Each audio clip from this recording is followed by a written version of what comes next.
উত্তর দিনাজপুরের জেলা চেয়ারম্যান এবং জেলা সভাপতি তৃণমূল কংগ্রেসের পক্ষ থেকে ঘোষিত হওয়ার পরেই আজ প্রথম বলা চলে জেলা কমিটির সভা হতে চলেছে চোপড়ার বিডিও অফিসে। আপনাদের জানানোর চেষ্টা করব সেখানে গোটা উত্তর দিনাজপুর জেলার তৃণমূল নেতৃত্বরা উপস্থিত থাকবেন। তার আগেই আজকে উত্তর দিনাজপুর জেলা তৃণমূল কংগ্রেস সভাপতি কানাইলাল আগরওয়ালকে সংবর্ধিত করবার পর এই মুহূর্তে মাইনরিটি সেলের ইটাহার থেকে শুরু করে চোপড়া পর্যন্ত 9টি ব্লকের 10টি সাংগঠনিক ব্লক সভাপতি এবং অন্যান্য নেতৃত্বরা মন্ত্রী গোলাম রব্বানির সঙ্গে দেখা করলেন। তার প্রতিক্রিয়া কি মাইনরিটি নেতাদের সঙ্গে কথা বলার পর আমরা জানবো। জুড়ে থাকুন নিউজ টুডে। বললাম দাদা, আজকে নতুন কমিটি গঠন হওয়ার পর এই প্রথম বলা চলে একদম জেলার উত্তর প্রান্ত চোপড়াতে হচ্ছে সাংগঠনিক মিটিং আছে আপনাদের।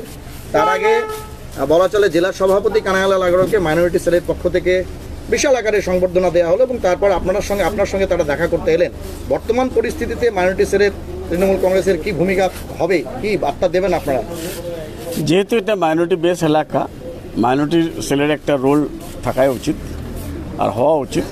কেন আমরা গতবার সামান্য ভোটে আমরা পার্লামেন্টে জিততে পারিনি, যার জন্য মাইনরিটি সেলের প্রেসিডেন্টকে আমি কয়েকবার বলেছি কি ভাই তোমার সংগঠনকে তুমি একটু চাঙ্গা করো, স্ট্রং করো, স্ট্রেংথ দাও।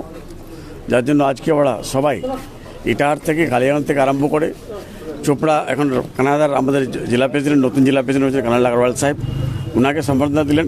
এবার আমার সঙ্গে দেখা করলেন, আমি কিছু জিনিস নিয়ে ওনাদেরকে খোলাখুলি বললাম। বলার পর এখন যাবেন হামিদুর রহমান সাহেবের কাছে, উনি জেলার চেয়ারম্যান, ওনাকে সম্বর্ধনা দিবেন।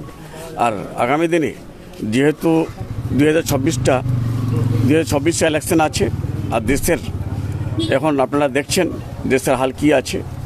220 লক্ষ আমাদের পর ভারতের পর ঋণ, এটা নিয়ে দেশবাসী বিরক্ত আছে। তারপরে এবার আমরা মনে করেছিলাম কি আমাদের দেশ একটু চিকিৎসা আপনার ভালো করে চিকিৎসা করবে পাকিস্তানের, এটাও কিন্তু ট্রাম্পের মাধ্যম থেকে এটা মিডিয়েট করে এটা আপনার এসকেলেশন হলো না। ঠিক আছে, এটা আমরা স্বাগত জানাই। আর আগামী দিনের ইলেকশনটা অনেক চ্যালেঞ্জিং ইলেকশন, যার জন্য আমাদেরকে সতর্ক থাকতে হবে। আর আমাদের মুখ্যমন্ত্রী মমতা বন্দ্যোপাধ্যায়ের যে রোল মডেল উনি আছেন আমাদের সারা ভারতে, ওনার রোল মডেলটাকে ধরে, ওনার ডেভেলপমেন্টকে ধরে আমাদের সাংগঠনিক কাজ আর উন্নয়নটা বাড়ি বাড়ি পৌঁছে দিতে হবে। আমরা পৌঁছাতে পারলেই আমরা ইলেকশনে ভালো রেজাল্ট করতে পারবো। শিলিগুড়ি সাংগঠনিক সভায় মুখ্যমন্ত্রী দায়িত্ব দিলেন মন্ত্রী গোলাম রব্বানিকে, নিজের সন্তানকে যেমন হচ্ছে ঝাড় দেন বা বকা দেন যে তোমাকে গোটা জেলার দায়িত্ব নিতে হবে, ভাষণ দিলে হবে না। এটার অপব্যাখ্যা করছে বিরোধীরা। মন্ত্রী ঝাড় খেয়েছেন, কিন্তু তৃণমূল কংগ্রেস বলছে মুখ্যমন্ত্রী বা দলনেত্রী তাকেই বকা দেন, যার উপরে ভরসা করতে পারেন। গোটা জেলার আপনার উপরে দায়িত্ব। আমাদের মুখ্যমন্ত্রী যখন বকা দেয় বা কিছু বলে বা ধমক দেয়, তো আমরা সবসময় মনে করি কি আমার বড় দিদি আমাকে ধমক দিচ্ছে। মা যেরকম ধমক দেয় তেমনি উনি ধমক দেয়। ধমক দেওয়ার পর খবর খেতে নেয়, কিন্তু বিরোধীদের কাজ তো নেই কিছু। আর এগুলো এলাকাতে বিরোধীরা এই সংখ্যালঘু ভোটটাকে একটু কেন্দ্রীভূত করেছে, যার জন্য ওরা এখন চাচ্ছে কি না মন্ত্রীর এগেনস্টে বলে বা দিদির এগেনস্টে বলে কিছু মাইলেজ দেওয়ার জন্য। তো এগুলো এখানে উত্তর দিনাজপুরে মাইলেজ দিতে পারবে না। আমরা সতর্ক হয়ে গেছি, গতবার ভুল করেছি, এই ভুলটা এবার সবাই ফিল করেছে কি না এটা ভুল হয়েছে, এই দিকে ভোটগুলো দিয়ে আমরা ক্ষতি করেছি। এবার দেখবেন 9টার মধ্যে আমরা 8টা কমফর্টেবলি জিতে আসার চেষ্টা করব। আর 9টাতে যেটা 9th নম্বর আছে কালিয়াগঞ্জ, ওটাতে আমাদেরকে লড়াই করে ফাইট করতে হবে। আজকে ঠিক যেমনটা আমরা খবর পেয়েছি যে কংগ্রেসের পক্ষ থেকে জেলা নির্মাণ কমিটি গঠনের নামে ইসলামপুরে কংগ্রেস সভা করছে। জেলা নির্মাণ কমিটি না কংগ্রেস পার্টি, আগে এটা প্রকাশ করো। যদি জেলা নির্মাণ কমিটি কি করে হয়? নির্মাণ কমিটি হয় একটা বিল্ডিংয়ের। হ্যাঁ, জেলা নির্মাণ কমিটি জেলাটা কে করবে? পিটি জেলা আমাদের মুখ্যমন্ত্রী মমতা বন্দ্যোপাধ্যায় করে দিয়েছেন অলরেডি, জেলাটা উনি করবেন। তো এই যে জেলা নির্মাণ কমিটি না, বোধহয় যারা করছেন তারা এবার আমাদের সংখ্যালঘু ভোটটাকে এই ছিন্ন ভিন্ন করার জন্য বা ভুল বোঝানোর জন্য বা ওনাদের ইমোশনকে ব্ল্যাকমেলিং করার জন্য এগুলো করা আরম্ভ করেছে। ও টেস্টেড আছে, কয়েকবার টেস্ট হয়ে গেছে। যখন ফ্রড ব্লকে ছিল হেরে যাওয়ার পর জামানত যখন বাজেয়াপ্ত হয়ে গেল, তারপরে কি করলো, একটা আজাদ হিন্দ কমিটি করে দিল।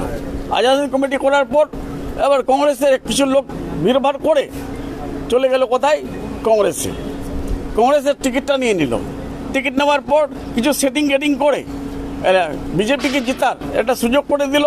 আর এখনকার মানুষ, আমাদের বিশেষ করে উত্তর দিনাজপুরের মানুষ, রায়গঞ্জের মানুষ বুঝে গেছে যে এ শুধু সবসময় পাবলিককে মিসলিড করে আর পাবলিকের ইমোশনকে নিয়ে এ খেলাধুলা করে, যার জন্য ওর কিছু চলবে না।